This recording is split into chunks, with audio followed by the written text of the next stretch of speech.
right, are we ready to proceed? Yes, sir. Thank you, Casey, for being here, and we will start with the first question. Hi, Casey. Hello. The first question we have for you is, please tell us the main reason you were seeking appointment to the school board and include a few facts about yourself that help demonstrate your interest and knowledge in being appointed to the board. Sure. So I've been encouraged to run for the election in general back in November, but at the time it was not a good fit for my family and for myself, as my position with the state DHS was in support of the COVID response. So in November, that was a very different look than where it is now. So when the appointment became available, when Jessica resigned, the timing worked out, and I was able to fully commit the time that this position would deserve. So I have been serving on the soccer club board for the Sugar River Soccer Club and the Rapid Swim Team board as well. And then most recently I've joined the Art and Park board as well. My position with the state as a business analyst, my main goal is to understand what everyone needs and then to translate that to developers, which is not always that easy. But the main thing is listening. And before being a business analyst, I was actually a contact tracer with the state. So that gave me an opportunity to speak with people from all over the state geographically, ages, races, socio and economic status. You never knew if you called and you were going to get someone that was housing insecure, or someone that was in danger of losing their job, or had a parent on a ventilator, and you had to help coach them through their most difficult times of their lives. So it was really eye-opening for me, and I look forward to the opportunity to kind of apply that knowledge in listening to the constituents and the community members and discerning what their needs are and communicating that to the board. Great. Thank you. Yeah. Please explain how much time you are able to commit to preparing for school board meetings and how school board service fits within the competing priorities you might have. Yeah, so I am very grateful for the support of my husband and my kids. We have the privilege of being able to work from home now. Previously we did not. So my husband and my kids are all of the understanding of the importance of this role, and also are willing to support me in this endeavor and make sure that I have the time that I need. So it's an honor and a privilege that I don't take lightly, and that I really did weigh the decision making, as I didn't run in November for this specific reason that I was not able to give it the gravity that it needs. So now I am, and I am very much looking forward to the opportunity.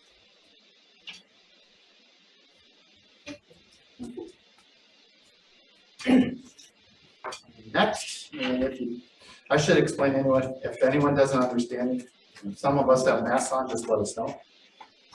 So I will ask question number 3. If the school board majority makes a decision, Casey, that you disagree with, how will you continue to effectively collaborate with your school board colleagues, even though you might disagree with your fellow board members? That is a great question, and I love it. I feel that healthy discussion and dissent are really valuable when it comes to any situation like this, where you have a group of people who are trying to make the best decisions possible. I feel like any disagreement is an opportunity to learn. So if people were voting in a way that I didn't necessarily personally agree with, I would seek to understand what our difference of opinion came from, whether it was a personal standpoint or whether it was something that maybe I didn't know yet, that I would have the opportunity to learn from my fellow board members or from the community as a whole as to what I might be missing and what might influence my votes in the future. Thank you. Yeah, thank you. How will you help set a positive tone at the top for our school district in a way that helps to ensure our district continues to be high performing? This is another great question. I love all these questions. Prior to my work with the state, I was a preschool teacher here in town for 4 years. And being able to engage with people in a positive way is, it doesn't matter whether you're talking to a 2-year-old or an 80-year-old. Being able to meet people where they are is incredibly important. And I really feel that our district does such a phenomenal job of that, and meeting kids where they are, and meeting families where they are, and addressing their needs. And I feel like my ability to listen to people and to truly understand where they're coming from, or do my best to do so, because I can never walk in someone's shoes, but I can do my best to understand where they're coming from and what their specific needs are as a family, or as a community member, or as an administration, to turn that into a positive light and to make it fit the needs of everyone as a whole, and to try and make the best decisions based on those bits of information. But to do my best to represent the district and the community in a positive light, I think is just part of the course of this district. Thank you. Thank you. Okay, number 5. What is your view of the district's recent performance in terms of financial stewardship? I will be the first to admit that math and finances are not my personal favorite thing. But I can say that being a taxpayer in this district for the past 10 years, I have never thought to myself, boy, that school is really spending out of pocket. Like, I really have always felt that the return on the investment, that the value given is just amazing. I've been very pleased with the decisions that the school has made as far as finance and budget. The decisions to improve the facilities, the decisions to support different programs, the school supplies being offered to families. That's so important as far as an equity standpoint. And I really feel that the district does a good job of communicating those things to families. One thing that I would like to see more of, and that I would advocate for, is doing more increased surveys of families when it comes to budgeting, just so that everyone is of the same knowledge base, that everyone knows what's going on at the district when it comes to finances and budget. Good, thanks. Yeah, thank you. Right, number 6. The district strategic goals are listed below. Which one of the 4 strategic goals most resonates with you, and why? And we have lots of time, so I will read them. Increase the percent of students who are college, career, and life ready by developing the whole learner. Number 2, recruit and retain high quality staff and assist all staff as they continually improve and grow. Number 3, provide high quality facilities that foster academic and emotional growth. And number 4, ensure equity so all students have equal access to high quality educational experience. This was my most difficult question, because I feel like all 4 of these things are incredibly important. To me, numbers 2 and 3 are more of the how.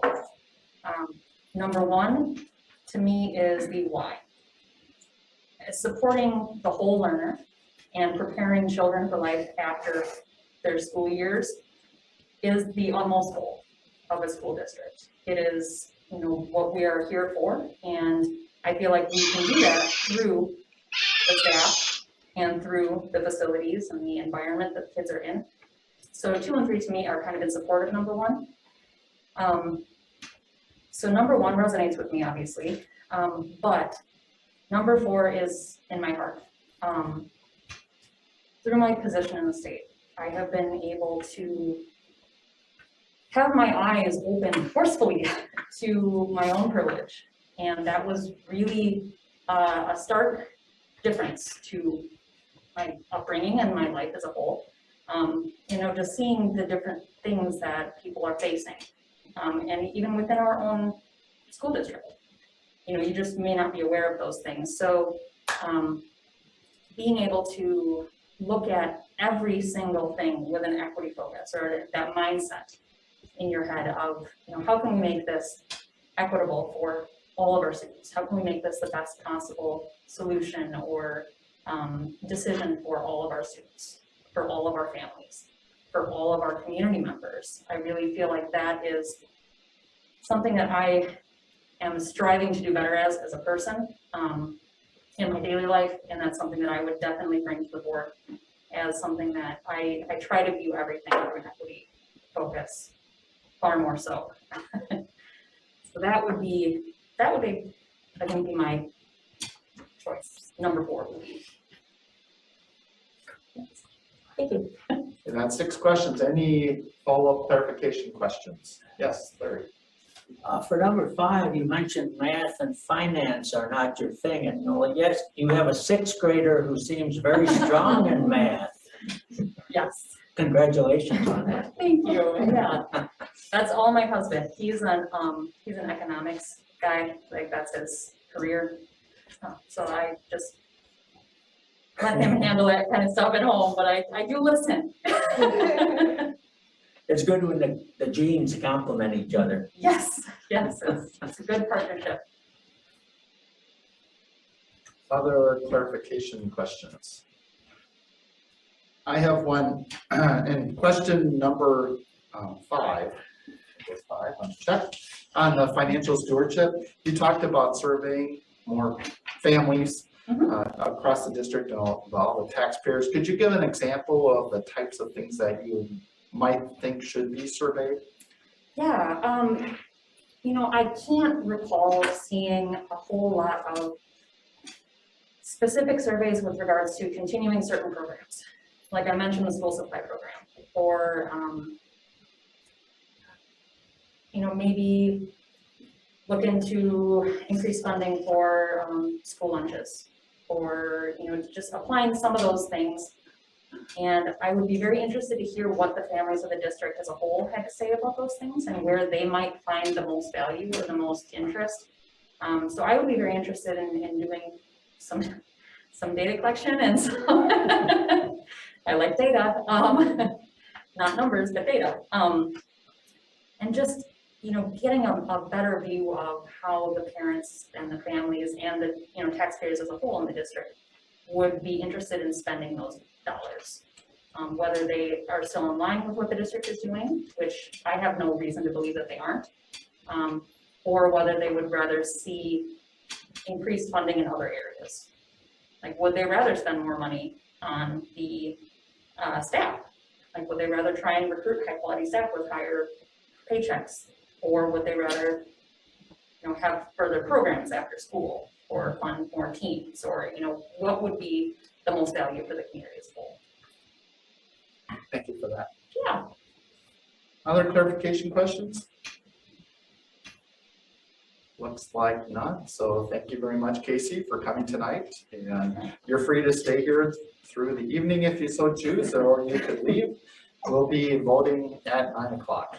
So thank you again for your interest. Yes, thank you all very much for the questions. Thank you.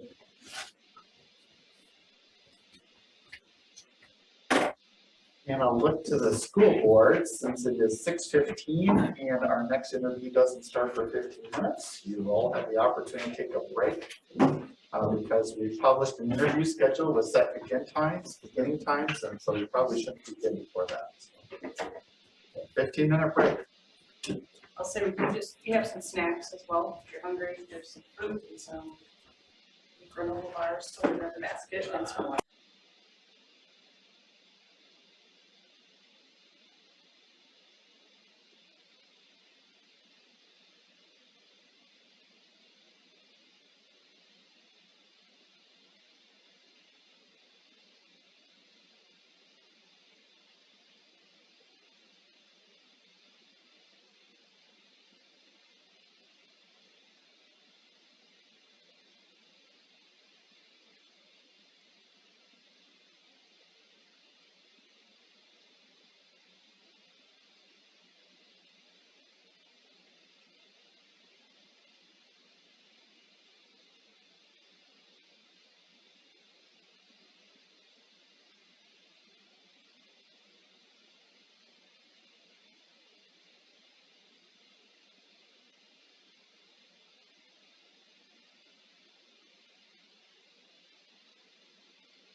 And we'll begin with the next interview in 2 minutes.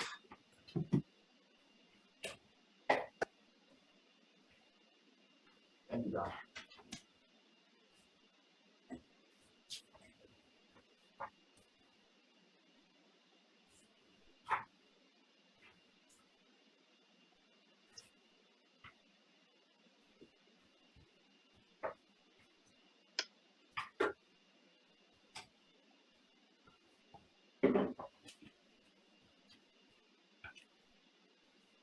Chris, just for candidate number 3, since you'll be joining virtually, you've got that all set up, I'm sure. We'll just be looking at the screen then.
Okay, it's 6:30, and we'll get going with our second interview, Kevin Harrison. Kevin, thanks for joining us tonight. You've been at more than a few school board meetings, so you know what school board meetings are like. And of course, this is a special meeting, and we'll be asking you 6 questions. I know you heard that, but for the folks that have joined us since the last round of questions, we'll be going in order, starting with Cari. There's a limited opportunity for follow-up questions only for clarification purposes, and then we'll be voting at 9 o'clock using a ballot. So with that, Cari, if you'd like to start the first question. All right, hi Kevin. Hi. So the first question is, please tell us the main reason you are seeking an appointment to the school board and include a few key facts about yourself that help to demonstrate your interest and knowledge in being appointed to the board. Okay. Well, first of all, thanks for having me. You can't seem to get rid of me. So for everyone who doesn't know already, I'm a father of 3 young children. My oldest is in 4K now, and for the last several months, I've been making my face known around here in one way, shape, or form. Just taking an interest in the district and what's going on, and that's just my oldest son's first year. So I want to make sure that the education he gets and the other 2 behind him get for the next 18 years that will be in this district is top notch.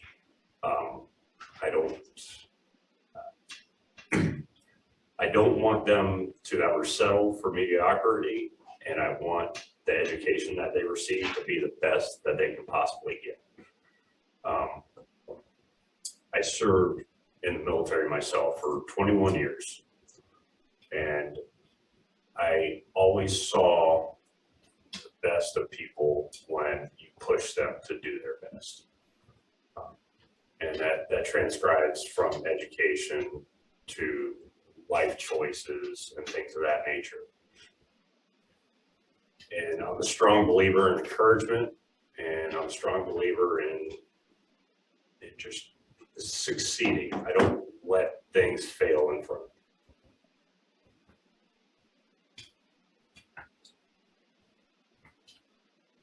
Thank you. You're welcome.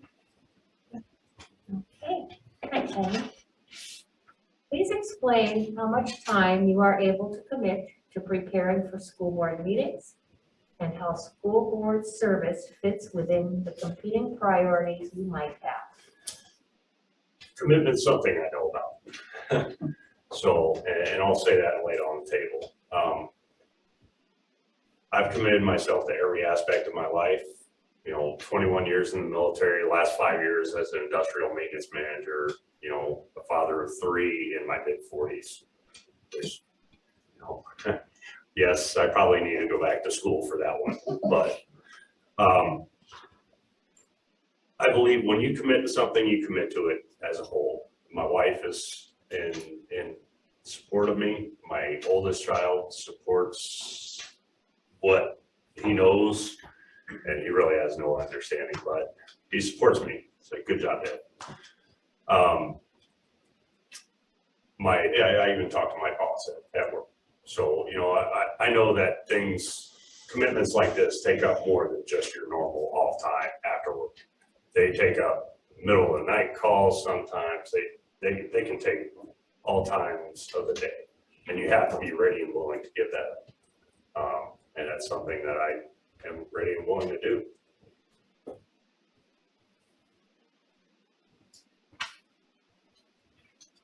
Kevin, if the school board majority makes a decision you disagree with, how will you continue to effectively collaborate with your school board colleagues, even though you might disagree with your fellow school board members? So I used to say this to a lot of my sailors coming up through the military. And it was from General George S. Patton. He said, if everybody is thinking alike, then somebody isn't thinking. And I agree with that in every aspect of my life.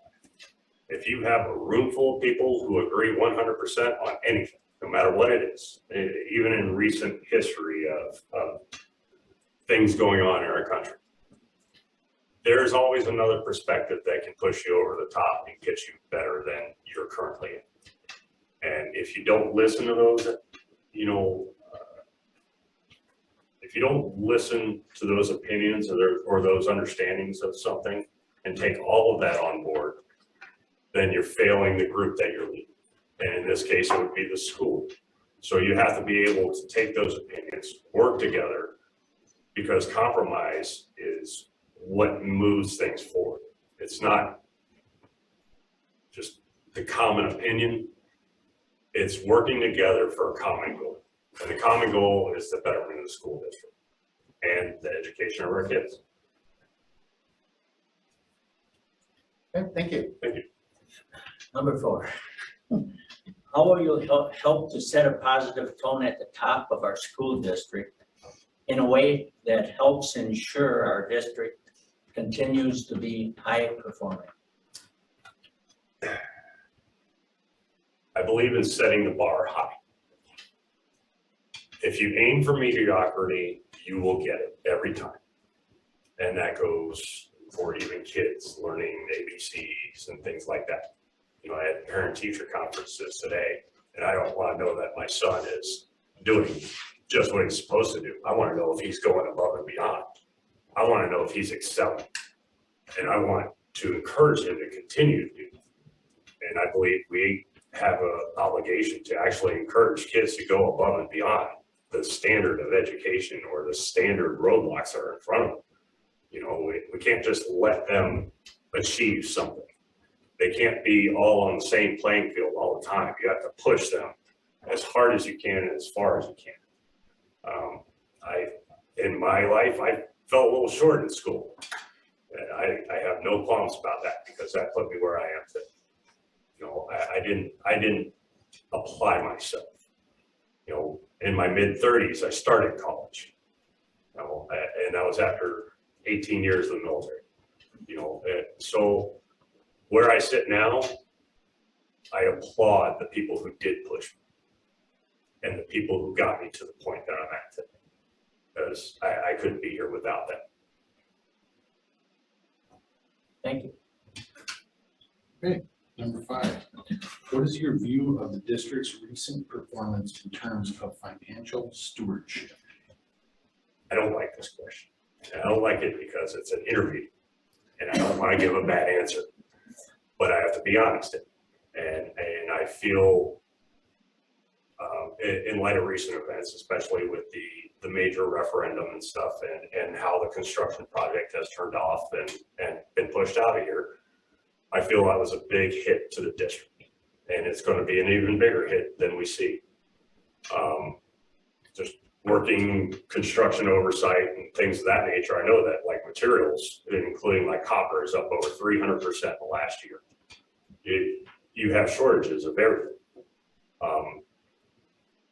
the thing that, and the piece that I'm concerned with, I'll say, is that companies like Findorf and others, they've got bigger projects in Milwaukee. I see them down there. They're building everything every day. They have the money, they have the materials, they have the resource. I feel like they just told us their dog ate their homework and we believe them. And that's going to cost us and the taxpayers in the long run. It's unfortunate. I mean, sometimes you can't avoid things like that, but I feel like there was better approaches that could have been taken with it. Myself, trying not to be overly critical of things because I don't know all the details. I know what I've seen at boards and board meetings or things that have been published. You know, we have a surplus to start with in terms of money, and that surplus is going to eventually run out with increased labor costs and everything else that's going to hit, and fuel costs, we'll say, because those are going through the roof, and we're going to get hit with it. Those all trickle down. So I believe there's a better approach that could have been taken personally, and I believe we could have been a better steward in that aspect. And that's, yeah, so I'll stop there before I just keep going and make you all dislike me more. Well, thank you. Right, so number 6, the district strategic goals are listed below. Which one of the 4 strategic goals most resonates with you and why? Number 1, increase the percent of students who are college, career, and life ready by developing the whole learner. Number 2, recruit and retain high quality staff and assist all staff as they continually improve and grow. Number 3, provide high quality facilities that foster academic and emotional growth. And number 4, ensure equity so all students have equal access to high quality educational experiences. So when you have a set of strategic goals like this, you know, they're all encompassing. There are certain aspects of it that I believe are, in my opinion, more important than others. And for me, it's number 1, increasing the percent of students who are college and life ready and career ready.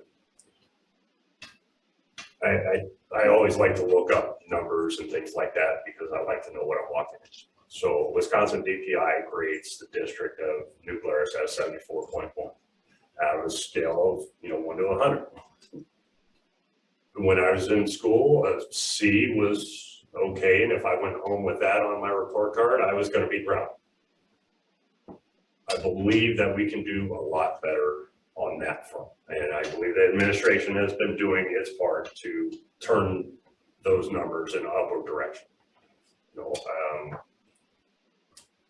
I don't feel that. I feel that we can push them.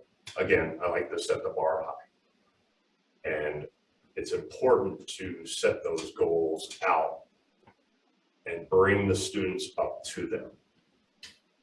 That can include everything in life, getting them ready for college, getting them ready through, shop classes and up through the trades, which is important and near and dear to my heart.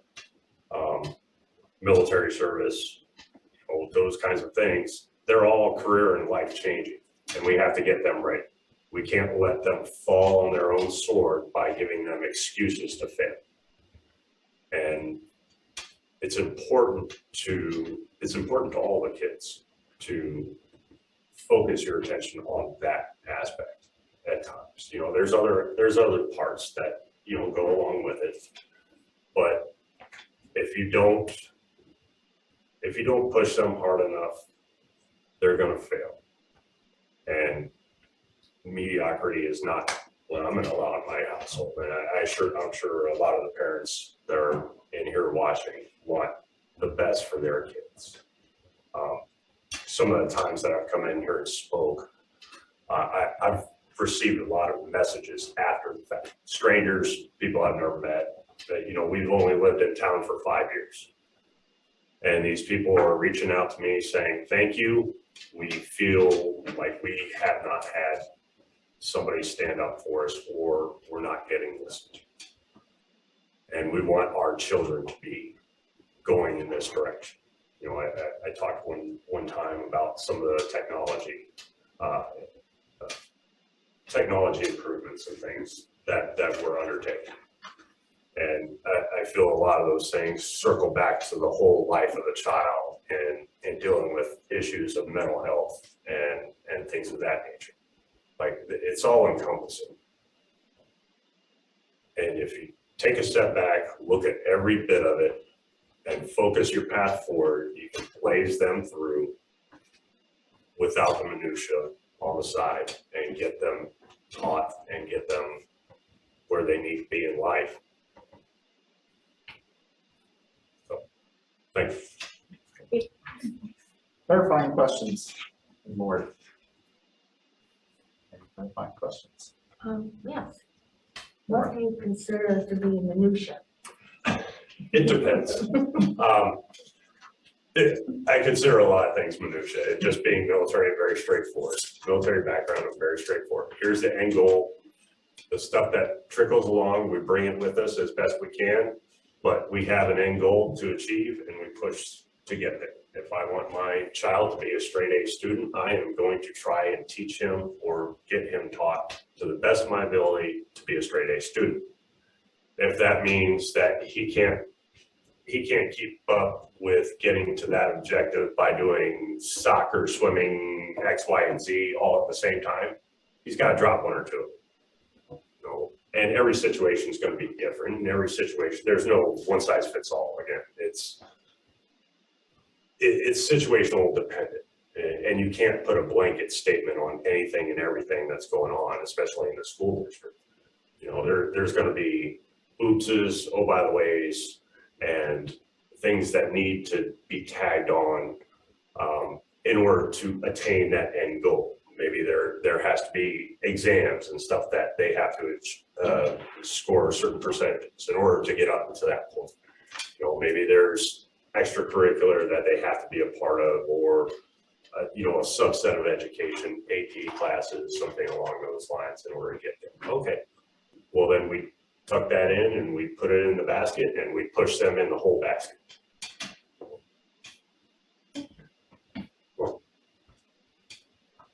Other questions? Kevin, just in response to your question number 4, not a response, but actually clarification, or question number 5 on district financial performance. Would 4 or you, 5? I'm sorry. 5, I'm sorry, Okay. 5 on financial performance. Would you view it differently if you understood that one of the primary reasons for the delay in the project is because the village hasn't given its approval? How would that might affect your answer? So this is something I left out in the very beginning. I've also served on a city planning commission. So I understand that side of it as well. So I've been on city boards and stuff before. I understand there's a difference, and there's the politics, the pump stations, the water distribution, all of those things come into play.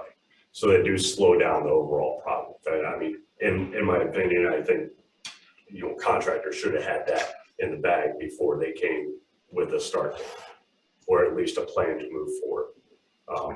I think a lot of those things are foreseeable, especially in a small town. Sewer, that was my first thing. We're putting in a whole new building. Do we have a big enough pump station? Do we need to put a new one in? Who's going to pay for it? How's it going to roll out? Whose responsibility is it? I think understanding the details of it would probably help me, and I just don't have visibility of that stuff. But yes, it could sway me, and I've been swayed a few times by teachers or staff when I have a question. Okay, all right, I was wrong, and I can be wrong, and I'm okay and ready and willing to admit it.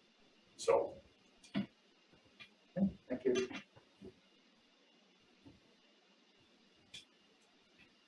Other clarification questions? And I will just note that Dr. Thayer and I'll be attending the Public Works meeting as they try to make a decision whether they're going to build a water tower or a pumping station or whatever it is that they're going to do. But they have not come to a decision on that. That is, just to be clear, one of the reasons why this is delayed. Until we can get that resolved with the village, we can't proceed with the building project. So I can start attending those meetings as well, though. well, that would be, we would take full support. Because it's, I mean, let's just be clear, getting this built on time is very important to us, but unfortunately, we're not the only ones who have a say on it, so. Yes, sir. Well, thank you very much. Thank you. And Thank you. appreciate it, and Thanks for your as we service. said with the Thank previous you. candidate, Thank you. you can stay around or whatever you'd like to do. Okay, we are at 6:48, so we have 12 minutes before the next interview. And Don and Chris, I'm sure will be getting that one set up. So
since Mary Ann's here, I'm not sure what Scout's doing right now. Scott's up in the car. I think he's at home. Hopefully it's great. I'm waiting still at the great. He's only turned out one on my computer cord while I was on the computer. Yeah, we got a puppy at Christmas too, and I forgot what those are. Yeah, because it, I don't have to watch things.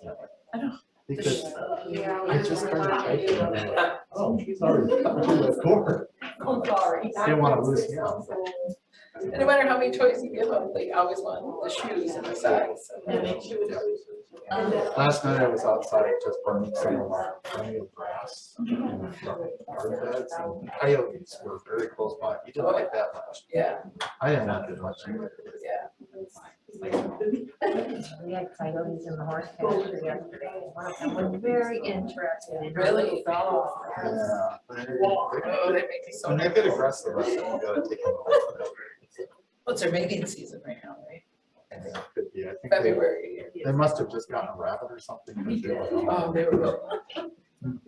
Also have a bobcat. Well, I heard about bobcat. Oh, we have a bobcat. Yeah. Yeah, living on our property. Yeah, I've seen it on. Got the valley between our two ridges, and one of the folks who hunts on our property said the bobcats. Got a picture of them on our driveway. Yeah. Yeah, they're like, that is right. They won't. It looks like only 35 pounds. The bobcat. Yeah. But they could go after the dogs. They could. I don't think one scout's like 80, 90 pounds. Oh. They should go after that, but a little dog, sure. Yeah, mine's only 10 pounds. They keep pretty well hidden, so. The coyotes will come out in the day. Bobcat, no, so all day much.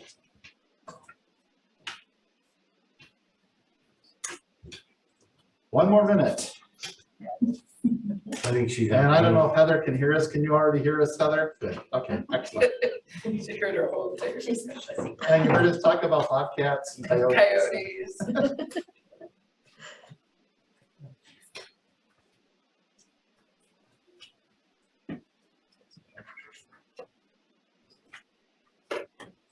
It is now 7 o'clock, and we will start the third interview. Excuse me. We have Heather Thornton here. Heather will be joining us by video, obviously, because Heather is working tonight. So thanks for all you do in the healthcare industry, and we appreciate doing this. If you can't understand us, please let us know. I know sometimes through a mask. I'm traveling internationally actually tomorrow, and so I've got to pass my COVID test, as Corrine knows. But if you can't hear us, just let us know. And we have 6 questions. We'll do a round robin basically of the school board. And then there's a limited opportunity at the end for clarifying questions. And but they're supposed to be just clarification, not new types of questions. We will then be voting on the appointment at 9 o'clock. Okay, ready, Cari? Ready? Hi, Heather. Hi. So I am asking question number 1. So if you can please tell us the main reason you are seeking your appointment to the school board and include a few key facts about yourself that help demonstrate your interest and knowledge in being appointed to the board. Yeah, so, and can you guys hear me? Yes. Okay, good. Sorry. Yeah, I committed to helping out at work tonight because a couple of us are on vacation and such. So normally I don't work night shift or PM shift, but got that short straw. So that's why I'm coming to you via video. So a few years ago now, I reached out to the superintendent with some questions about just how decisions were made and where those things came from. And she mentioned that I should think about the school board just because of the questions I was asking, how I was asking those kind of things. And it kind of planted a seed in my head.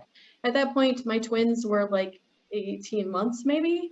And we were just finally getting to sleep through the night. So it was not an opportune time for me to do that. So it didn't make sense at that point. Now they're 4.5, and they're a bit older, so the timing makes more sense. So that's why I've been looking into it now. I have worked with the Small World Board for about 6 years, kind of a split, working with them. and in the president role for about 1.5 years. My kids are unfortunately aging out of that group, so I'm looking for other ways to be involved within the community. And then also my time's gonna be freed up a little bit. I'm gonna be quitting my second job, so I'll only have one here shortly. So yeah, I'm gonna have some free time and looking for ways to expand that within the community. All right, thank you. My question seems like maybe it's a little redundant, huh? But please explain how much time you are able to commit to preparing for school board meetings and how school board service fits within the competing priorities you might have. Yeah, I was thinking about this. I'm not sure exactly how to quantify that because it's going to depend on the week for what's needed for the school board and what everyone's life looks like. So here's just a bit more about me to help answer that question. Most of my adult life, I've worked 2 jobs, 60 hours plus a week. And I've tamed that down over the last 4 years, and I've been looking to tame that down even further to more and more manageable. I'm at the point in my life where I'd rather do things that are more community-based than work-based, and looking for ways to fill that time in that way and family-based. I feel like balancing competing priorities is one of my strengths. I always look ahead at the week, kind of move things around to allocate that time to the needs that are happening that week, what times do I have available, and making things work. I'm also blessed that my husband is very supportive of me and the different things I take on, and helps manage. Like this week, he's going to be with the kids every night, well, not every night, but 3 nights while I do this training, and I'll be doing more of the morning stuff. So he helps me with those things when life gets a little crazy, and then helps me be able to do some of the other things that help me feel fulfilled. So, yeah. And I have question number 3, Heather. Mhm. If the school board majority makes a decision you disagree with, how will you continue to effectively collaborate with your school board colleagues, even though you might disagree with your fellow school board members? Yeah, I've ran into this multiple times with my board work and other work as well. I don't always agree with all the decisions that are made, and I feel like that's okay. I don't have to agree with everything. And I don't take it personally. I can disagree and still remain respectful and friendly with the people on the board with me, with my colleagues. I found that I just want all sides to be heard, not just my side or the opposing side. I want to look at all of it, and not make a decision just based on incomplete knowledge or one person's viewpoint. So I tend to be the person who points out the options as I see it. Here's my thoughts, A, B, and C. And then people can speak up and say, hey, wait, there's a D or an E or whatever. And we can look at then all the sides and go from there. I guess my beef is more when people don't let that happen, that we can see all the sides. That's when I get more upset than somebody disagrees with me. I don't necessarily have an issue with that. Not that I don't have people that I disagree with. I try not to make it personal. It's about that topic.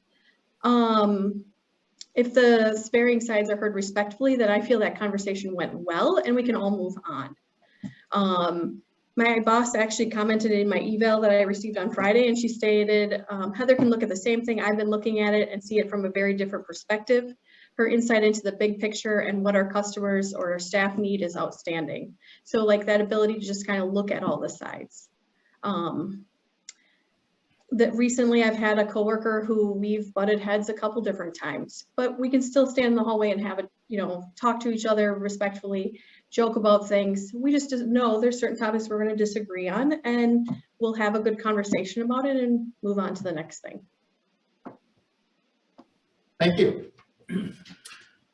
Number 4, how will you help set a positive tone at the top of our school district in a way that helps to ensure our district continues to be high performing? Yeah, so I was thinking about this, and I feel like positivity can come from a couple different ways, and one of them can be trust and transparency. This can be how information is shared, info about why a decision was made, being honest with people on where you stand, being honest in our own shortfalls, and in our personal agendas. I feel that by making these meetings available on Zoom, both the day of and for replay aids in that transparency. While meeting minutes are great, they leave out discussion pieces, which is the most important part. And so I advocate continuing to offer this in the foreseeable future. I know there was a discussion of a question of how you would respond to emails from constituents. When I'm doing email at work, it's one thing I really try to stay on top of. Even if it's not that I know the answer, it's here's the person who does. Or I will try to reach out to that person and say, I need more information. What exactly are you specifically looking for? Or if there's something that I know I can't get to right away, but I can in a week or whatever, I will email that person and say, hey, I'm not going to get to you this second. It's not that I didn't hear you. I need to have a little more time to find more information about that, or more time in my schedule. So I'm going to get back to you on X date, and give people that communication piece. So I think some of that positivity can come from being trustful and transparent of what my intentions are. Thank you. Number 5, what is your view of the district's recent performance in terms of financial stewardship? Yeah, I feel that the district has done a great job of being transparent of where that money is going. I was happy to see that questionnaire come out a few years ago prior to starting the expansion, outlining the various options for the expansion and how to use that money. I appreciated seeing what the various options and costs were. I also appreciate that the district has been very fiscally responsible, in my opinion, and therefore has kept that mill rate pretty consistent. Also, looking at the various mill rates for Greene County, the new Glarus mill rate is right in line with other districts in this area. So I feel like you have done a great job with that. Thanks. Number 6, the district's, I can't say this, the district strategic goals are listed below. Which one of the 4 strategic goals most resonates with you and why? Number 1, increase the percent of students who are college, career, and life ready by developing the whole learner. Number 2, recruit and retain high quality staff and assist all staff as they continually learn and grow. Number 3, provide high quality facilities that foster academic and emotional growth. Number 4, ensure equity so all students have equal access to high quality educational experiences. When I was thinking about this, I toggled between 1 and 4 because I think they relate to each other. And then I ended up more with 4. I think that we need to have equity and safety, which is what I view that goal of number 4 is looking at, in order to have number 1 come to fruition. If our students feel like they're unsafe or underappreciated in our schools, they cannot develop as a learner. And as an educator, I see this in adults and know how that it comes from things that happened when they were much younger. I teach telemetry and ACLS, which are some of the more difficult and hated classes within nursing. Like I have people come to course and they're like, I don't want to be here. I have had people come up to me after class and say they have taken this course many times and have not learned as much as they learned today because they felt safe and they felt everyone was treated as an equal, regardless of what their acronyms after their name were. We all have weaknesses and strengths, and we need to help our students learn how to work through their weaknesses and celebrate their strengths in a way that builds them up and doesn't tear them down. And if they do not feel like they have an equal opportunity to various experiences, and if they do not feel safe, they will not be vulnerable enough to learn. And because in order to ask questions, you need to feel safe to show that vulnerability. Thank you. Any follow-up clarification questions from members of the board? Follow-up questions? Ask one more time. Any follow-up questions? If not, thank you very much, Heather. We greatly appreciate your interest and thanks for joining us by video tonight. Thank you. Thank you. Thank you, Heather. Enjoy the rest of your shift. Okay, it's 7:12 p.m. and we have another break until 7:30.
When the bot is watched. Yeah, that's the bot.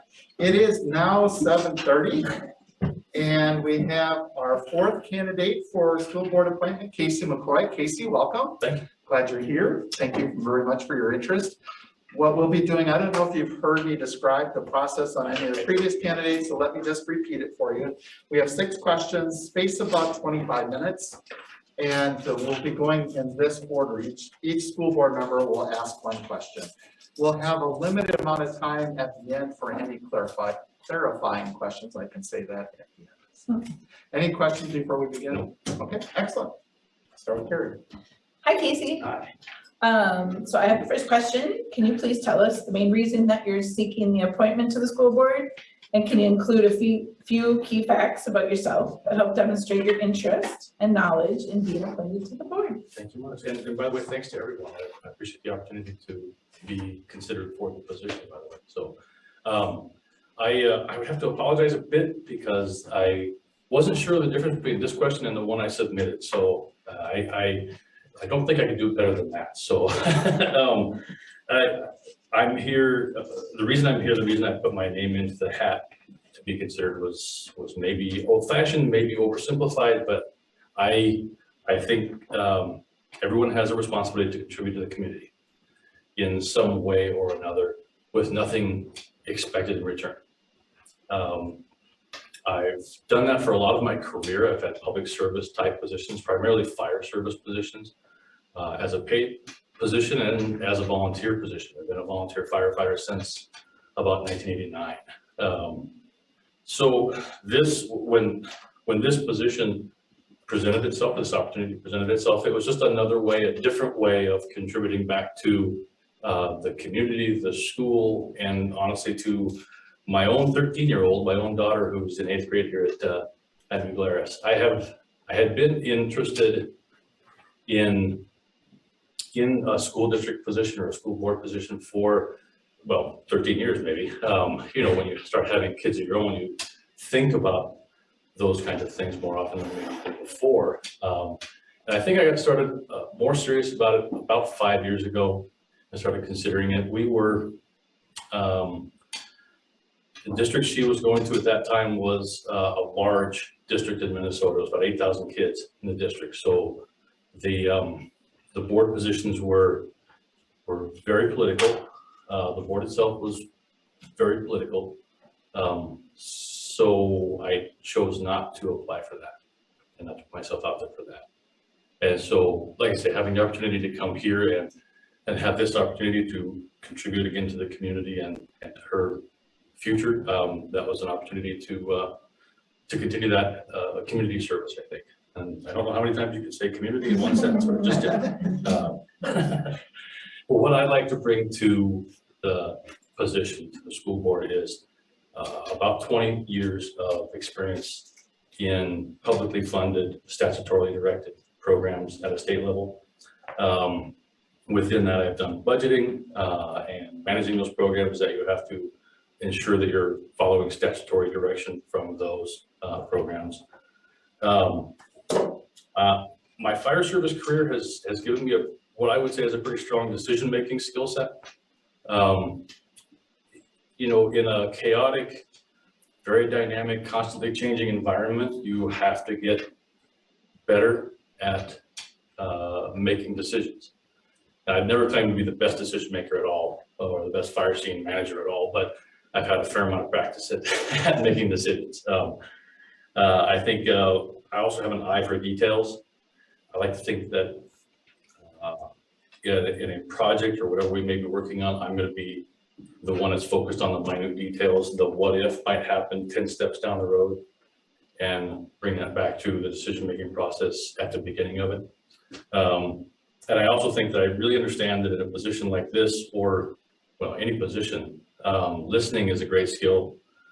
bring with you in something like this, especially this kind of, well, normally elected or appointed position, perhaps in my case, with the number of constituents that you have to hear out that have something to add to what decisions are being made. So I think with that, I would end that.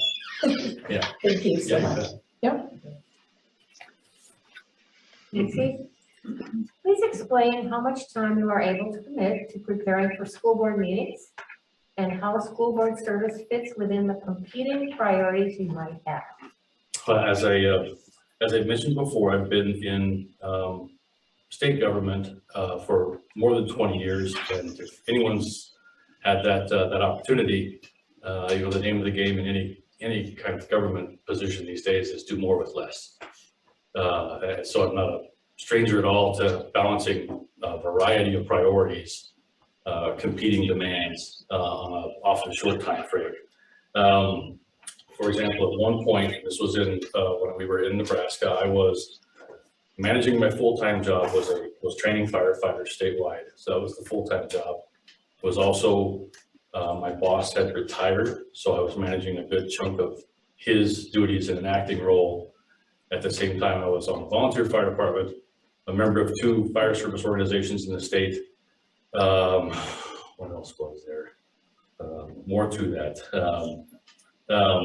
Oh, right, the chair of an employee recognition committee on the East Campus, University of Nebraska, and I was also pursuing a master's degree. So it was busy, very busy, had a lot of things constantly going on. More recently, I got actually a pretty nice compliment from the person in my crew in Minnesota. She volunteered to fill in behind me when I left Minnesota DNR. And about maybe 4 months after I had left, we stayed in contact. About 4 months after I left, she called up, and in the conversation, she apologized. And I said, well, what are you saying? What are you apologizing for? And she said, if I had realized you had this much stuff on your plate beyond just managing the program, she goes, I would have offered to help you more. And so I was flattered that she would do that and appreciated the sentiment. But honestly, that's my leadership style. Servant leadership is what I prefer to use. So the fact that she had no idea that I had that much stuff going on meant to me it was going just exactly the way I wanted it to go with her. And you can say that maybe it's just lucky. So I would not want to go back to what I described in Nebraska. 2 jobs, fire department, master's degree, the whole 9 yards. I would not want to go back to that. But the thing that I've learned from that is the importance of managing time, the importance of having a good calendar and keeping it up to date, keeping it current, and the importance of being productive, not just busy. A number of people that are very busy, constantly doing something, but it's hard to see what comes out the done pile. So I've never been a school board member, so it would be unrealistic, arrogant maybe for me to say that I know what to do and how much time that takes. But I can tell you that from my perspective, my calendar is a lot more open than there used to be. Right now, there's a lot less on it than there was before. So I can say that I believe that I could handle the added load of the commitments of the school board without too much trouble there anyway. I also did mention in my written report, I do plan on submitting a report to an application to the Glarus Fire Department after we're doing renovations at home. So when those are done, then I will submit to be back onto the Glarus Fire Department. That, assuming both accepted here and there as well, there's a conflict potential there. But I didn't want to, they meet on Monday nights as well. But I didn't want to let this opportunity go by. So my plan is to deal with that if or when that presents itself. Thank you so much. And Casey had question number 3. If a school board majority makes a decision you disagree with, how will you continue to effectively collaborate with your school board colleagues, even though you might disagree with your fellow school board members? Yeah, I think the first thing I would do is change the if to a when in that sense, when the school board makes a decision that you disagree with. I think with a a group, and I don't know what all your backgrounds are, but I can't imagine you come from the same background, so I think it'd be unrealistic that you're all going to agree all the time on every decision, every issue, every question that's presented to the board. I think that's pretty commonplace actually for a group like this. Any kind of group that comes from different backgrounds, just to see that that potential, well, I'd say potential conflict. It's not quite the right word I was looking for, but that potential difference of opinions that come into play and how you work that out. From the groups and things that I have led, groups, projects, programs, whatever it might be, at the beginning of my tenure, I guess, in those situations, what the expectations that I try to lay out for working within those kind of groups is that at the beginning, we will all come together and recognize as a group that we're going to have lots of things come to us, and we're not going to agree on most of them. Many things we're not going to agree on, but we can agree that we will give every idea a fair shake, that each idea will be brought forward. You won't self-censor, so to speak, because you think it's not going to be receptive or accepted. You'll listen respectfully, present respectfully, and listen respectfully. We'll recognize right up front that we know there will be disagreement, and that disagreement might be animated at some point. Passionate people are going to be passionate when they're presenting ideas. But then we'll agree that once the decision is made at the end of that even if you may not have promoted or agreed with that idea, when the group makes the decision as a group, that the group will support that idea moving forward. That the discussions happen in here, when the discussion's over and the vote takes place, then for now that is done, so you have another opportunity to discuss that again. And I realize that this, an elected body is a little different dynamic to that, I think. But as I was thinking of these questions today, I tried to think of, well, why wouldn't that approach still work in this kind of scenario? And I couldn't come up with a reason. So I think that would be the approach. Obviously, I wouldn't be in the lead position here, but that would be, as a follower, that would be my approach to it is knowing there's going to be differences of opinion and not holding those personally, I guess, not taking those personally or holding them against anyone as that stuff moves forward. There's a quote that's often attributed to Ronald Reagan. I'm not sure if it is or it isn't, but I always remembered it. It said something to the effect of, if all my advisors always agree with me, someone isn't doing their job. And that quote always stuck with me, and I think it fits pretty well at something like this. I think if everyone agrees there's someone's not doing their job, to quote Mr. Reagan. So Great, thank you. Number 4, how will you help set a positive tone at the top of our school district in a way that helps to ensure our district continues to be high performing? I thought about that one a lot too, and I think I kind of divided that in my own mind into internal customers, so to speak, and external customers. So externally, I think most people generally have a good picture in their head, a good idea of what professionalism is from a public view. I think that's been damaged perhaps in maybe the last 10 or 12 years a little bit, but won't go down that politics road. Yeah, unless you want to, then no. So that all said, I've been in public positions again, positions that are responsible or accountable to the public for more than 20 years. And so I'm used to that kind of setting. I'm used to that expectation of professionalism. I try to conduct myself in that way, in a professional manner, often even if you're not on the job, so to speak. I understand that people know you, people know what you do, especially in a smaller town like this. They know who you are, they know what you do, and so they may not disconnect that on the clock, off the clock kind of performance. So I'm always try to remain very aware of that and maintain that professionalism, not just in this room, should I be selected, but out there and downtown or at the post office or wherever it might be as well. Internally, I think I have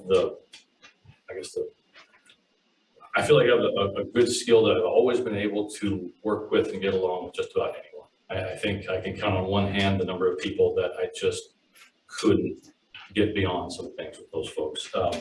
So I think that working individually, internally, an easy way of getting along with everyone, and I think it all starts with being professional as well within this kind of organization. Internally within it, I think that involves things like showing up on time, handling those disagreements professionally, being prepared to meet the responsibilities of the board member. If you're assigned and requested to do something and you do that and you're prepared to go, with the understanding that I don't think this is anyone's full-time job here, with that understanding that life happens, things can get in the way. So, but that would be my approach is being a professional in here and outside, and working towards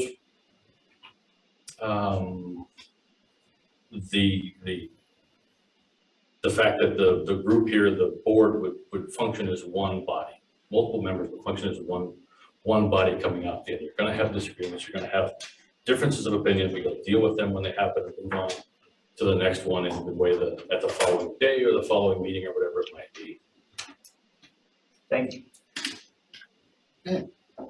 Number 5, what is your view of the district's recent performance in terms of financial stewardship? I will have to admit, this is our first year in the district. We are sub 1 year residents of the Glarus. We bought a house in the Glarus last August. And so I've virtually attended every school board meeting but one since we got here. And the one which I appreciate those being on YouTube, because I was able to pick up that one that I missed.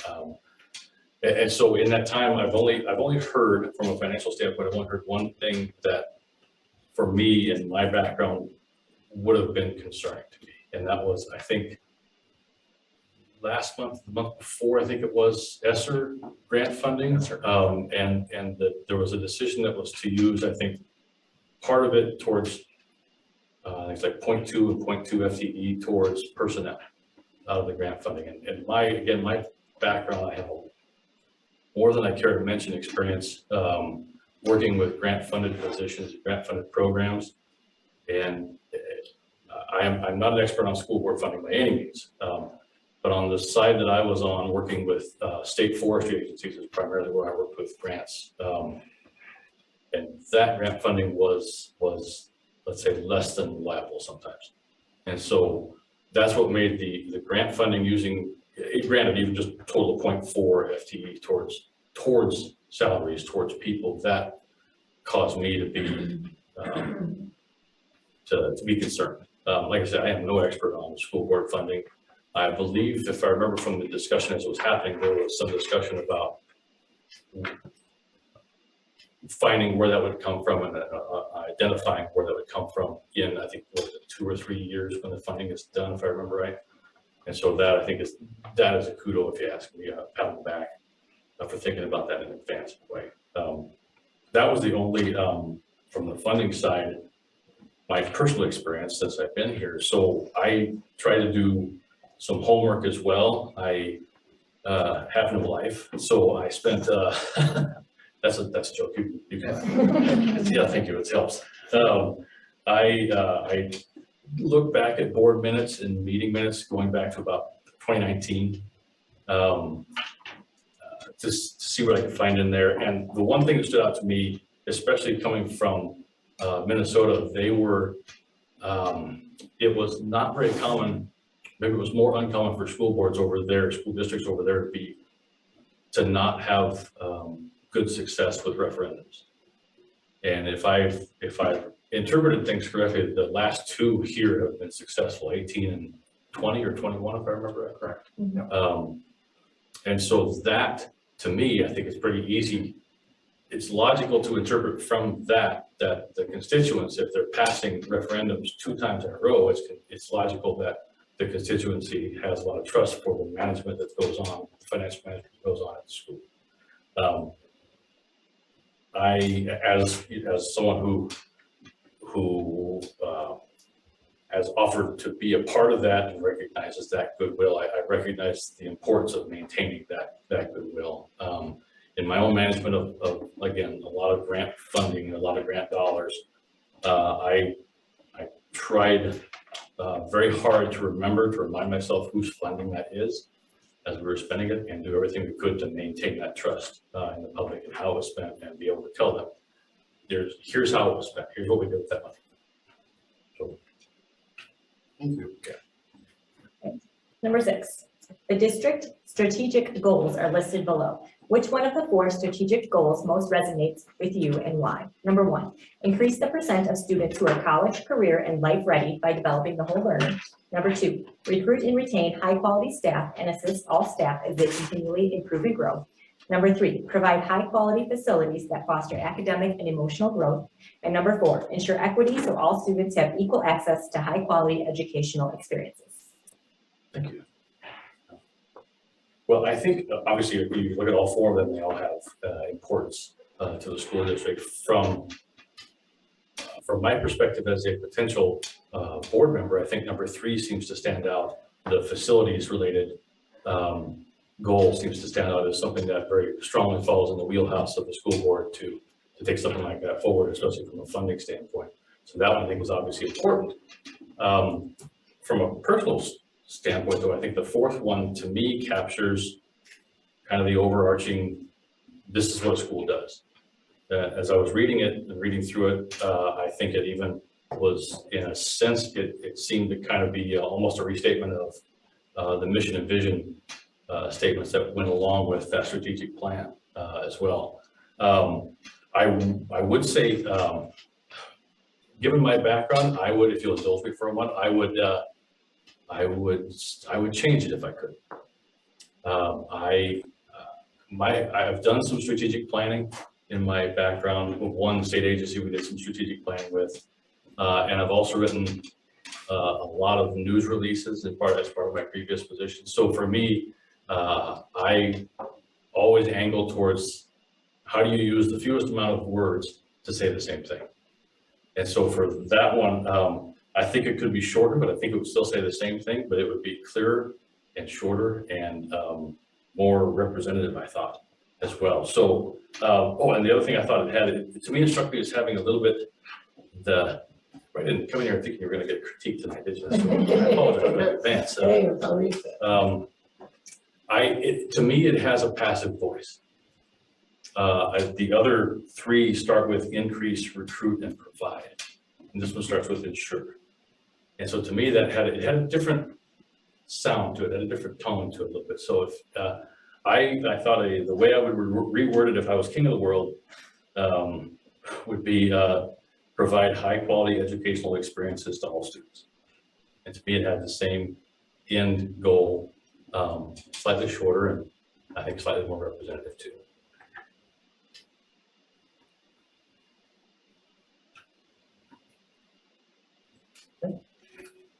Just looking at Corrine, I think you're done with that question. Any follow-up clarification questions?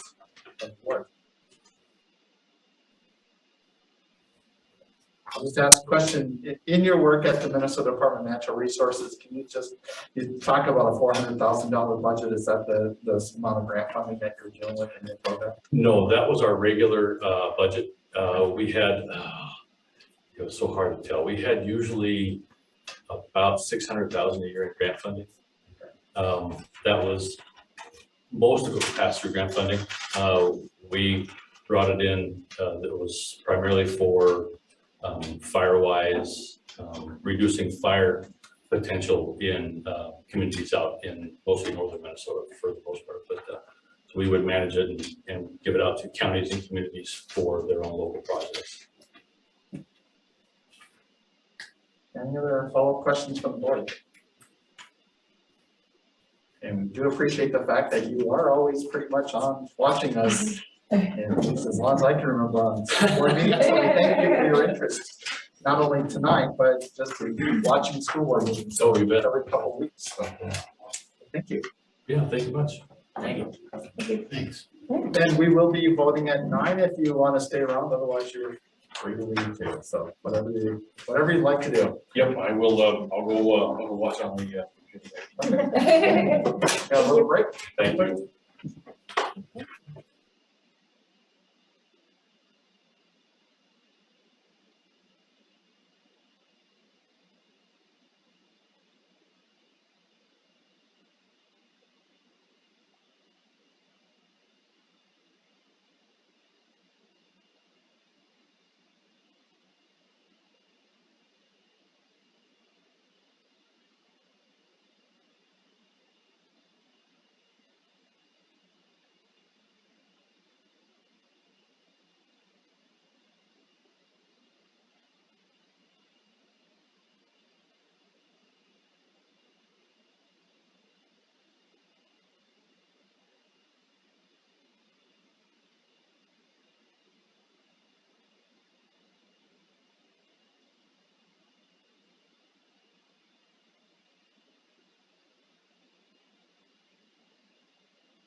As it should be.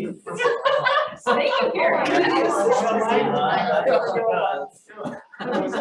I get all the fun jobs. I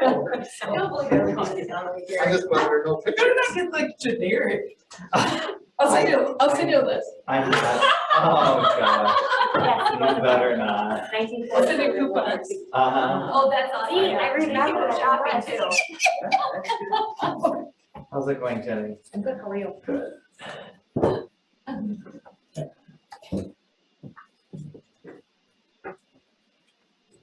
Oh, thank you. Here. 1 minute warning. And Jenny, at this point, you're well aware of everything, so. I took my fan off because it's getting a little warm in here, but.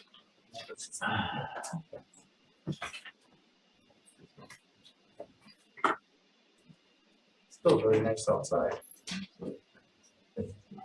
Yeah, well, it said it's only gonna get down to the mid-40s tonight. It was just comfortable walking outside right now, so it was still pretty nice.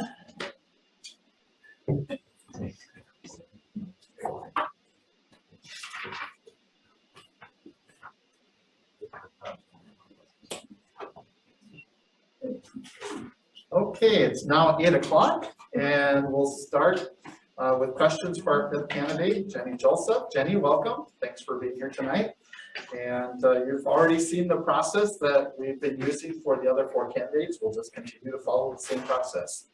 And with that, I will turn it over to Cari to ask the first question. Hi, Jenny.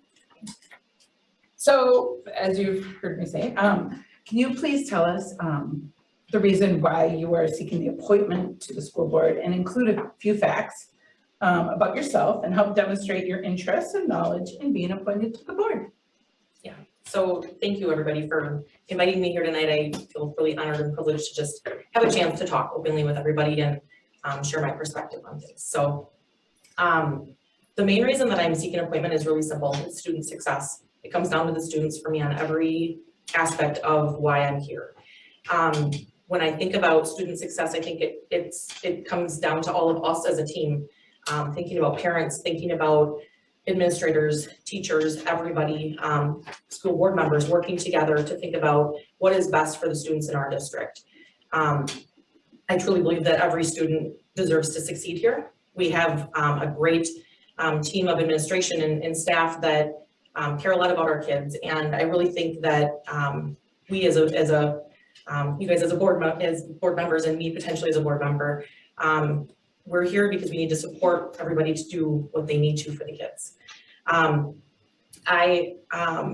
relatable as a parent. I have 3 kids in the district. I have a 7th grader, I have a 5th grader, and a kindergartner. So I have 1 in the middle school and 2 in elementary at this point.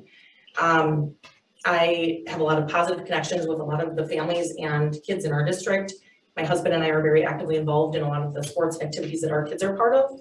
My husband is a coach, and we oftentimes have a lot of positive remarks from other parents thanking us and really appreciative for the time that we're putting in and supporting the kids, because again, it's about the kids here.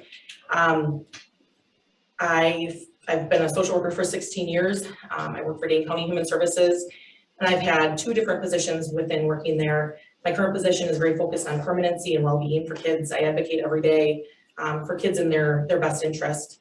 My previous position was looking at safety as working for Child Protective Services and assessing for safety of children in their homes. So I bring a lot of expertise and willingness to collaborate and a lot of experience in working with people from diverse perspectives and backgrounds. I believe we all have a place here. I think that, I think especially in this election and in recent years, there's been a lot of controversial topics brought up and people that disagree and conflict that's ensued. And I think we all have a place here, and I think that we all want the same thing. I truly believe that every parent wants what's best for their child, and every child here has the opportunity to succeed. So again, it comes down to the kids. I think, as a board member, I would set aside my differences with other people and really thinking about what is best for kids. And how are the kids benefiting or being impacted by decisions that we're making here. Thanks. Jenny, please explain how much time you are able to commit to preparing for school board meetings and how school board service fits within the competing priorities you might have. So time is something that I have thought about a lot. I've put a lot of thought into whether or not I have the time to commit to this.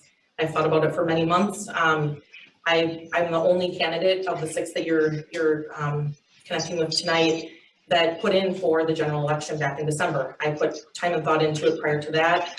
I made it past the primary election based on popular votes from committee members. I'm the only candidate that can say that I've put a lot of that time and energy into potentially being here with all of you. Time is something that is very, very valuable to all of us. We all have, things that we enjoy spending our time doing outside of our daily jobs and typical routines.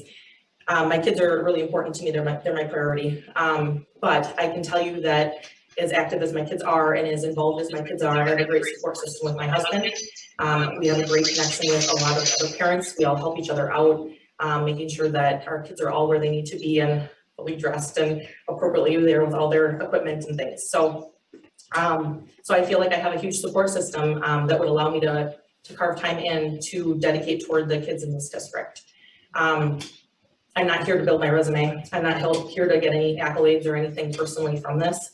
I'm here to simply think about what's best for the kids in this district because that's what matters. And I truly believe you are all here for the same reason. We all want that. We all want kids to succeed. As far as time, I realize you guys are all putting a ton of time into this process in and of itself. I know I'm the only candidate who is running in the general election. And I'm here tonight to basically tell you that if I were to be offered the opportunity to get in the appointed seat, I would tomorrow take down all my signs. I would advocate with all of the people who are supporting me to vote for other candidates. I believe we have other positive candidates that would be good members of the board as well. So I know that you can't tell me to do that, but I'm here to voluntarily offer that because I realize that the amount of time you guys are all putting into this process to interview everybody takes away from a lot of the time that you have to be doing other things. So I would make those efforts to make known that I'm no longer running in that election, vote for everybody else. So I hope that answers a little bit of maybe a question that might be out there. I know it was talked about at the last board meeting about the fact that you can't tell me to do that, but I'm here to tell you I would voluntarily do that. I have the next question there. If the school board majority makes a decision you disagree with, how will you continue to effectively collaborate with your school board colleagues, even though you might disagree with your fellow school board members? Yeah, so this is something I deal with every day in my life as a social worker. I work with people from diverse backgrounds, both in urban and rural communities outside of Dane County, within Dane County, all of the surrounding communities outside of Madison. I work with people who have different socioeconomic backgrounds, different races and ethnicities, sexual orientations, parenting practices. I have a lot of positive ability and skills that I can bring toward working with people from diverse perspectives here in our own district. One of the things that I do is making recommendations in juvenile court. So sitting in a situation where not everybody's on the same page, not everybody is in agreement. Oftentimes parents who I'm working with and advocating for don't like what I have to say. They don't necessarily always agree with my perspective of my assessment that I've made of their children and the safety of the children in their care. So I've found ways though to still work with them. And so even though we can have a difficult court hearing or a difficult home visit, I can still walk away and come back the next day and still be able to work with them in a respectful and professional manner. So, in my experience that I've had in working with people from a variety of different perspectives, I think that that's what makes a school board really rich, is having different perspectives, different lived experiences that we all come with. All of us come with our own history, our own, day-to-day things that you've experienced and conflict and relationships and all that kind of stuff. And so I come from a perspective of our board needs to be reflective of our whole community. And I've had many people through the general election come up to me and basically say that they feel like our current board doesn't represent them and doesn't really have the full reflection of our community. Our community has a variety of different people with different religious backgrounds, with different perspectives of how to parent your children, how to raise your children, how to really kind of think about like those day-to-day things that we all do. And I think that at the end of the day, we all have a right to be here and we all have a right to, collaborate together for the best interest of the kids. So I think that, I think we can all disagree, but we can all come back the next day and find a way to still work together. I oftentimes find myself at work, if I disagree with a coworker or a family I'm working with or somebody else, trying to think about like, how is the child impacted? So if it's something that doesn't directly impact the child or family, I usually let things go, let it just kind of rest, because at the end of the day, that's why I go to work every day, is to benefit the kids that I serve. And if it's something that is a me issue or something that I am struggling with, that can be let go. But if it's things that impact the kids in our district, then those are the things I think we need to really talk about as a board and really kind of have open discussions and really come to a general consensus of what is best for them. Thank you. Number 4, how will you help to set a positive tone at the top for our school district in a way that helps to ensure our district continues to be high performing? So my husband and I moved to this district for the schools. We looked at a variety of different smaller communities and chose Glarus solely based on the reputation of the positive of the schools.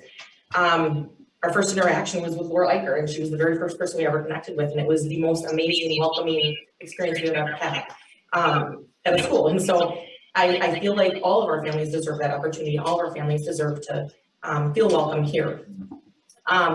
So I think having a positive tone as a board is really important, but I think we also need to be mindful of the fact that our experiences aren't what everybody else's next to us are. And so I think, well, I had that experience and that was a really great opportunity for me and my child. That's not the opportunity other people have always had. And so I think as a board member, it's important that we not only bring our own perspective and our own thinking of what we've experienced, but hearing everybody else's experience is important too. So I think setting a positive tone to me implies you have a general positive perspective of the board and of the district and of the staff and administration and teachers. But that doesn't mean that you ignore the fact that somebody else might not have the same view as you. And so I think, bringing that perspective to the board is important, because I think if we all sit here and think everything is roses all the time, that's not what other people are necessarily experiencing in our own district right now. And so, so I think we have to have a realistic perspective of all of that too. And really kind of come together to think about, again, how are those kids, how are they impacted? How are they, how are they succeeding in our district? Thank you. Okay, number 5, what is your view of the district's recent performance in terms of financial stewardship?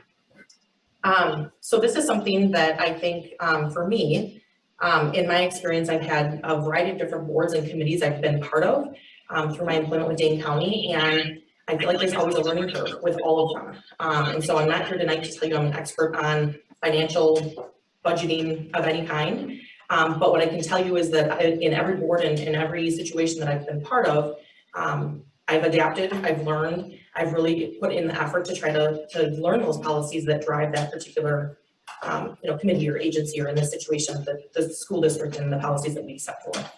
I believe we have a really solid tax base. And I believe also that, Dr. Thayer puts a lot of work and time into making recommendations for the board to vote on and make decisions on. So I think collaboratively, it's an effort that is put in from everybody. And I'm willing to put in that effort and time to learn those policies and things that I would need to know to be an effective board member for everybody in our district. Thanks.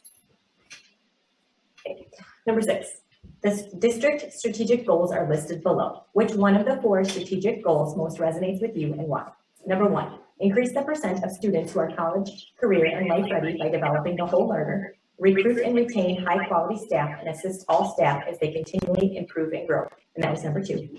Number 3, provide high quality facilities that foster academic and emotional growth. And number 4, ensure equity so all students have equal access to high quality educational experiences. So I think just like all the other candidates said tonight, I think we all are in agreement that all 4 are very important. The one that really stood out to me and where I've maintained a lot of focus in recent, months during the general election and conversations I've had with people is number 2, recruiting and retaining high quality staff and supporting them as they grow as educators, I think is the foundation of our district. I think it's the foundation of every district, that you don't have quality staff, you don't have quality administration, you don't have people coming together to meet the needs of the children, you don't have successful students. And so I think one of the things that I think is really important is that we're not only recruiting those staff, but we're retaining them here. We're making sure that they feel like this is a culture and an environment in our district that they want to stay. And I think, you know, our teacher to student ratios are really low compared to other surrounding communities. And that's something that I've heard many parents say is really important to them, is that they feel like their child gets the attention that they deserve and that they need. And the student is known by the teacher. The teacher knows, you know, what their skills are and their strengths and their challenges too. I think supporting teachers on a continued, you know, growth basis is important as well, and making sure that professional development is offered, and making sure that our teachers feel like they have that support long term, that they feel like they are able to really meet the needs of the students because they have that solid education and the support from their you know, trainings they've been to with the administration and everybody that is here. So I think, you know, something that has been on my mind personally in the last, you know, 6 months is we've seen teachers in our district leaving midterm, so not waiting until the end of the school year. And that has been something that's been on my mind, is the why. Why is that happening? And how do we make sure that those quality teachers that are walking away stay? Because again, if we don't have those teachers here, if we don't have those people here to really kind of care about our kids, educate our kids, and in every sense too, you know, thinking about academics, but also emotionally and socially, and really kind of growing them as a person. If we don't have them, we don't have a district. We don't have students that succeed.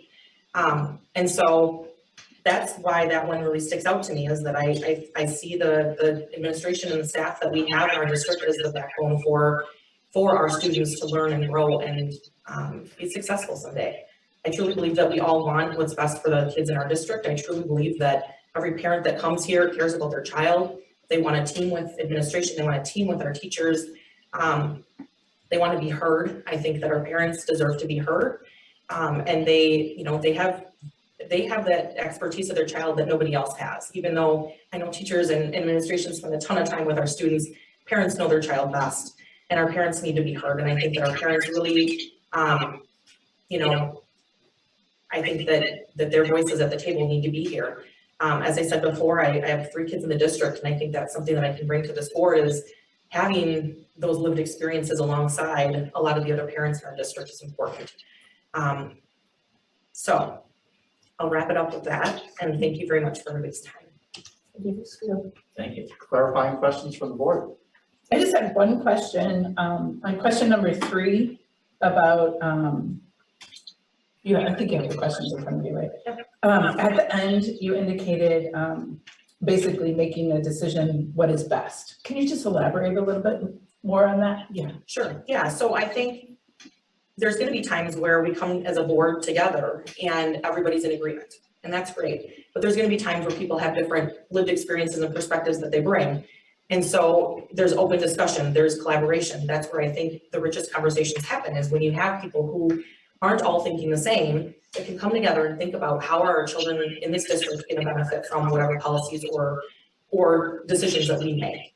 And so when I think about what's best, I think cumulatively as a group, everybody decides on what's best, and that's then what you move forward with. And I think there's going to be times, if I were to be elected on the board or appointed in this position, there's going to be times I disagree with people. There's going to be times that I agree with everybody. And I think we all have to, at the end of that, be able to walk away, have the ability to still work together, think about what's best for the students, and really kind of know that even though it might not be exactly what I wanted and I came to the table that day, that's what the majority wanted, and that's what everybody felt. And so I think we all have to, you know, remain that focus on children. And I think at the end of that, the children are the ones that benefit. And I think that when we lose sight of the children, when we start focusing on the adult agendas, the adult conflict, the adult issues that we have, we're all losing sight of the kids. And so kind of going back to my very first statement here, I mean, it's about the kids. And I think that that's really kind of what I bring, is really a focus of the kids and that parent perspective too, and thinking about how are parents impacted through all of this and what can they contribute to the education of their children and how can we all team together. Thank you. Does that answer? Yeah, thank you. All right, take. Sounds like a court report. Other clarification questions? Other clarification questions? Now, thank you very much, Jenny, for coming tonight. Thanks for your interest. Thank you. Yes. 8:18, so we have 12 minutes before we'll begin the final interview.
late, or if their ride is late, or something happens, I mean, it is what it is. I understand they should try to make it earlier, but it doesn't always happen that way. So if they want, you know, if they want to do something, if say they want to be a doctor, right? I'm not saying my kids do by any means, but I mean, if they do, are they gonna be ready for that? I mean, they need to leave here knowing that they're able to say, I wanna go to school to be this. And by golly, they should be ready to do it. You know, if they're not, well, then somebody missed a beat somewhere, right? So that's my whole thing on it. Thank you. Okay, that's the end of the 6 questions. I'll just tell you, they've all been going really fast tonight. Probably over I budget think I time. got a record. But we do have an opportunity for any follow-up clarification questions. And I'll just ask one, we don't have a lot of information on your business and just your business background. Could you just go into that in a little bit greater detail? Certainly. So I've worked in the elevator trade now for 30 years. I worked for 3 of the bigger companies for like 24 years. So then after that, I kind of got upset over the way they were treating my customers, and basically it was their customers, but I was the front person for the company. So I said to myself, I bet I can do half as good as they're doing. And, you know, I'm in a multi-billion-dollar company, or not company myself, but industry. Yeah, sector. So, I mean, honestly, I'm making a lot more money than I had anticipated doing this, so. It's not as easy as you might think. There's a lot of state regulations and stuff like that. I can only hire so many people. I can only do so many things before they go to the next level. They have to all be taught by a certain school, which I had to fight the state to get my employees to go to that school, because at first there was nothing for us. Well, then it was Walker who opened it up, the right to work state. So then I got in that way, and we got all my employees. They can now go to a union school where it's a lot cheaper to do that than to go out of state for schooling. So, I mean, we work hand in hand with the state on every elevator. I fix commercial elevators. I don't do many residentials. I'll help out somebody every now and then, but most of my stuff is all commercial. So it'd be like the hotels, motel, or whatever, not motels, but banks, schools. I got a lot of school districts around here too. So, I mean, I deal with a multitude of different types of people, personalities and everything on, you know, sometimes it's hourly basis. Okay, thank you. It's just good to get that extra background on it. Other clarifying questions from the board? Yeah, I had one on the fiscal part. We spoke about the referendums, but we also have to do the annual budgets and things like that. So I was just curious, can you expand a little bit more on the financial stewardship of us on our rolling annual basis? So fitting in with the budget and making sure that we're being good stewards to the tax base. Well, I don't know what your budget is, for one, so I can't really honestly tell you that. I mean, if you're going over your budget, I guess, how would I know? You know what I'm saying? Mm-hmm. If you're keeping within your budget, again, how would I know? Unless you're asking for money after money after money on every referendum, and then I guess I would know that, but I mean, as far as I know, you guys are staying within your guidelines of where you should be and, you know, paying the bills and everything else. I haven't heard nobody turn the lights off on you guys when you're having meetings, so. Thank you. Other questions from the board? If not, Skip, thank you very much for coming tonight. Appreciate your interest. We'll be starting to vote at 9 if you want to stay around, and if you don't want to, that's fine too. At 9? At 9, yeah, in 20 minutes, so. And we're voting on just 6? Yes. That's for one spot. Voting, starting to vote on who gets appointed to the And appointment. who's voting? There are 6 of us, yeah, the school board, yeah.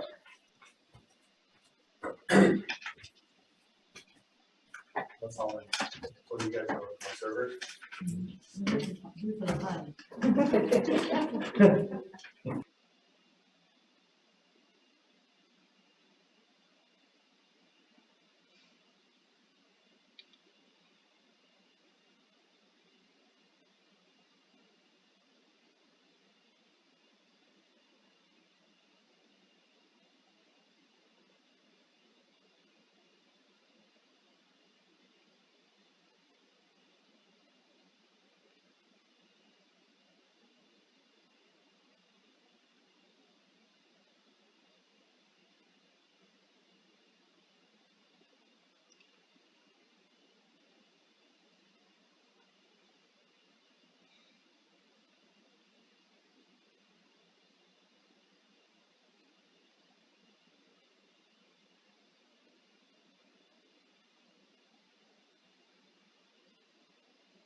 the way we talked about it before is that we'll each obviously cast a ballot.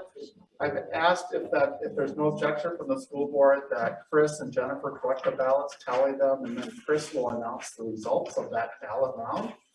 And what we'll do, if there's no objection, because we have to eventually get to a majority, if there's no majority on the first question, is anybody who got no votes on the first round will be dropped. And then who's ever the lowest who actually got votes, unless there happens to be a tie for that. But an example I would give you, if one candidate gets 3 votes, one candidate gets 2 votes, one candidate gets 1 vote, the others get 0 votes, then we'll drop those with 0 and the candidate with 1 vote.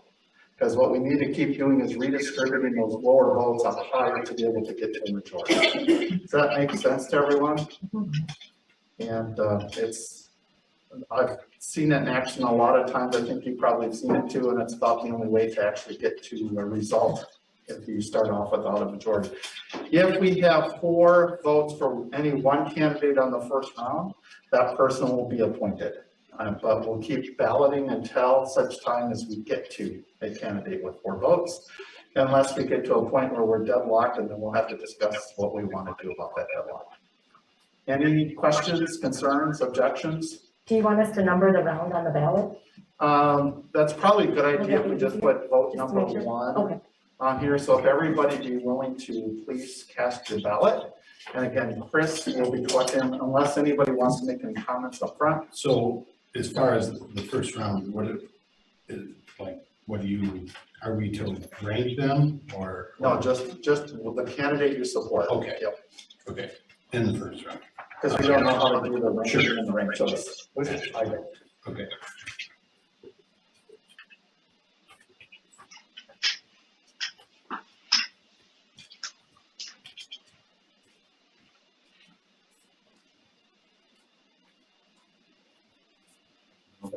Hold on, not secret, so.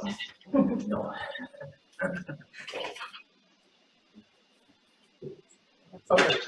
Okay.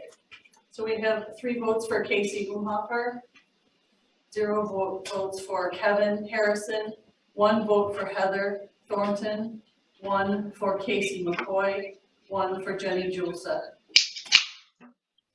and 0 for Skip. Okay. Okay. So now we have to figure out from that process. I don't think we can, there's 3 with 1 and 1 Yeah, with there's 3. 3 with 1, so it's Yes. not like you can drop out 3 Right, you candidates. drop those zeros. So Yep. given that we know what the results of the vote was on the first round, we'll take a second vote and see if, given the way the votes were in the first round, if that changes anyone's vote then.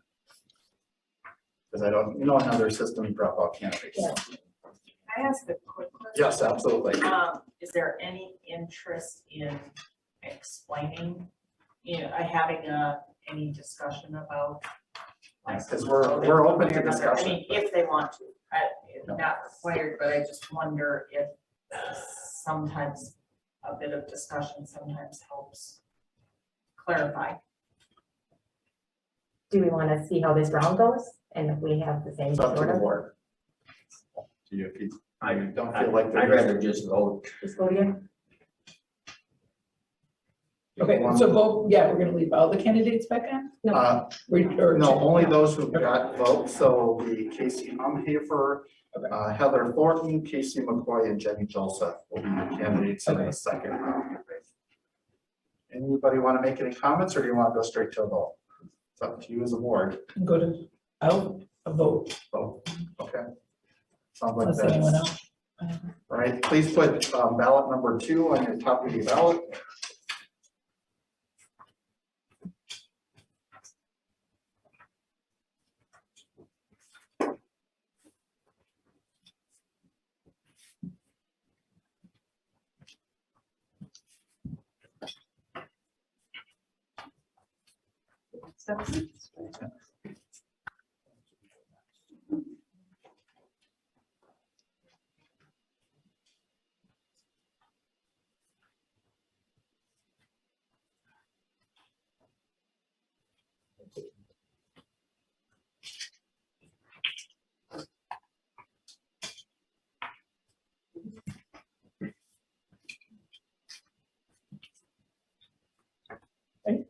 Deb, did you catch it? Oh, okay, I wasn't sure. Yeah, I wasn't sure. Still doing Yeah, I thought you were. You still- confused all of us. Oh, I figured it's, put your name on the next one. Yeah, I figured there's something on it.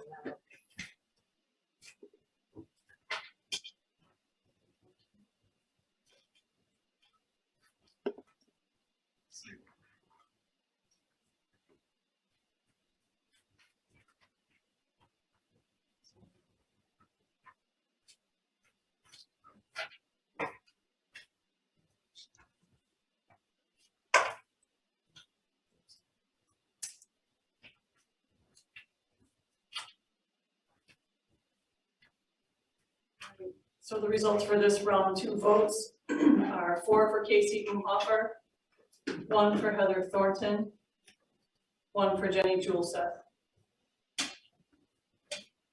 Since Casey Umhoefer has 4 votes, she is duly appointed to the school board. Congratulations. Well And thank you to all the other candidates for participating tonight. Really appreciate it. Anything else to come before the board? Anything else come before the board? Not, I would entertain a motion then to adjourn. I move to adjourn. You're always Thank you. beating There's us. support. Motion and support to adjourn at 8:58. Any discussion? If not, all those in favor of the motion say aye. Aye. All opposed? We stand adjourned then at 8:58. Who seconded? Brother. Thank you. Thank you, everyone. Thank you. Thank you, Heather.